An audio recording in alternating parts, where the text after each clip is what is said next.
मुस्लिम देश कतर के लिए उल्टी गिनती शुरू हो चुकी है। भारत काफी समय से कतर को उसकी औकात दिखाना चाहता था और अब वो मौका भारत को मिल गया है। कतर ने गैर कानूनी तरीके से भारत के 8 पूर्व नौसैनिकों को मौत की सजा सुना दी, लेकिन आप लिखकर रख लीजिए कि सूली पर मुस्लिम देश कतर ही चढ़ेगा। आप ये जानकर हैरान हो जाएंगे कि कतर को सजा सिर्फ भारत ही नहीं बल्कि इजराइल और सऊदी अरब भी देगा। वैसे ये वही कतर है जिसने कुछ महीनों पहले फुटबॉल वर्ल्ड कप कराया था और वर्ल्ड कप के दौरान ज्ञान देने के लिए भारत के भगोड़े जाकिर नायक को भी बुलाया था। इस वीडियो को पूरा देखिएगा ताकि आपको पता चल जाए कि कतर ने भारत को क्यों भड़काया है और अब कैसे भारत कतर के पर कतरने वाला है।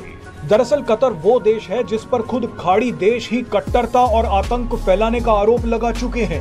2017 में सऊदी अरब, संयुक्त अरब अमीरात, बहरीन और इजिप्ट जैसे देशों ने कतर से अपने राजनीतिक संबंधों को तोड़ लिया था। सऊदी अरब ने आरोप लगाया था कि कतर कई आतंकी संगठनों का समर्थन करता है। उस समय इन सभी देशों ने कतर जाने वाली फ्लाइट्स पर रोक लगा दी थी, अपने देश से कतर के नागरिकों को बाहर कर दिया था। यहाँ तक कि दुनिया में जहर फैलाने वाली कतर की मीडिया कंपनी अल जजीरा को भी बैन कर दिया गया था।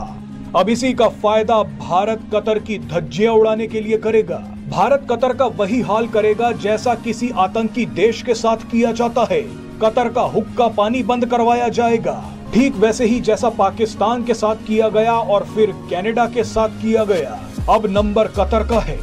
कतर को झुकाने में ज्यादा समय नहीं लगेगा क्योंकि खुद खाड़ी देश ही कतर से नफरत करते हैं। आपको बता दें कि कतर ने भारत और इजराइल का एक साथ गिरेबान पकड़ने की कोशिश की है। पाकिस्तान को अपना छोटा भाई मानने वाला कतर नहीं चाहता कि खाड़ी देश भारत और इजराइल के नजदीक आए। कतर उसी दिन से छाती पीट रहा है जिस दिन से भारत, इजराइल, अमेरिका, सऊदी अरब और संयुक्त अरब अमीरात ने आईमैक कॉरिडोर बनाने की घोषणा की थी। ये कॉरिडोर भारत को यूरोप से जोड़ेगा। कतर नहीं चाहता कि इस कॉरिडोर की वजह से भारत ग्लोबल पावर बने। कतर ये भी नहीं चाहता कि सऊदी अरब और संयुक्त अरब अमीरात जैसे देश इस कॉरिडोर से पैसा कमाएं। और कतर ये भी नहीं चाहता कि इस कॉरिडोर की वजह से इजराइल और मुस्लिम देशों के बीच लड़ाई खत्म हो जाए। अगर ऐसा कुछ भी हुआ तो कतर की कट्टरता की दुकान बंद हो जाएगी। इसीलिए कतर हमास का समर्थन भी करता है और पाकिस्तान का भी, ताकि कतर इजराइल और भारत में अस्थिरता पैदा कर सके। कतर ने हमेशा भारत को उकसाया है, चाहे कश्मीर का मुद्दा हो या नुपुर शर्मा का मुद्दा। भारत में हिजाब को लेकर आग भड़कानी हो या फिर नागरिकता कानून का विरोध करवाने के लिए पत्थरबाजी करवानी हो, कतर सिर्फ कट्टरता ही फैलाता है। लेकिन अब भारत कतर के दोनों पर कतर देगा।